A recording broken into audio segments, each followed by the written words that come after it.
বিসমিল্লাহির রহমানির রহিম। এই যে পৃথিবীতে আমরা এসেছি, কিছু গুরুত্বপূর্ণ কথা বলছি। আল্লাহ তাআলা যে আমাদেরকে এই দুনিয়ায় পাঠিয়েছে পরীক্ষার জন্য। আমরা কিন্তু কেউ দুনিয়ার মালিক নয়, আমাদেরকে আল্লাহ তাআলা পরীক্ষার জন্য পাঠিয়েছে।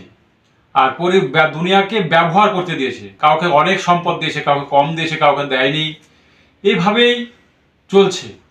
আর যারা গরিব হবে তাদের জন্য সুখবর দিয়েছে। হুজুর সাল্লাল্লাহু আলাইহি সাল্লাম বলেন যে তারা 500 বছর আগে জান্নাতে চলে যাবে। আর যারা অনেক ধনী তাদেরকে আল্লাহ তাআলার কাছে কিছু হিসাব দেওয়া লাগবে, কিন্তু যদি ইমানদার ধনী হয় তাহলে কোনো সমস্যা নাই।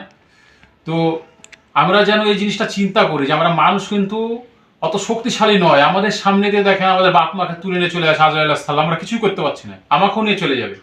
যে দেশেরই যত বড় বাদশা হোক, কেউই কিন্তু সারা জীবন বাঁচতে পারেনি। যত দেশের প্রেসিডেন্ট দেখবেন যে মারা গেছে, আমরাও মারা যাব। এ কথা চিন্তা করলে আমাদের ভিতরে দ্বন্দ্ব, মারামারি, হানাহানি, লুটপাট, খুনাখুনি এগুলো থেকে আমরা বাঁচতে পারবো। শয়তান যেহেতু সব সময় আমাদের পিছনে লেগে আছে, সে তো সব সময় খারাপের ভিতরে থাকে আর খারাপই করার চেষ্টা করে। কিন্তু আমাদেরকে বুঝতে হবে, আমাদের বিবেকের বিচার করবে আল্লাহ তাআলা। এই জন্য আসুন আমরা আল্লাহ তাআলার হুকুম মোতাবেক চলি। ওই জন্য আল্লাহ তাআলা বলেছেন সূরা মাইদা 19 নম্বর আয়াতে, ওয়াল্লাহু আলা কুল্লি শাইইন কদির, বস্তুত আমি সর্ববিষয়ে সর্বশক্তিমান।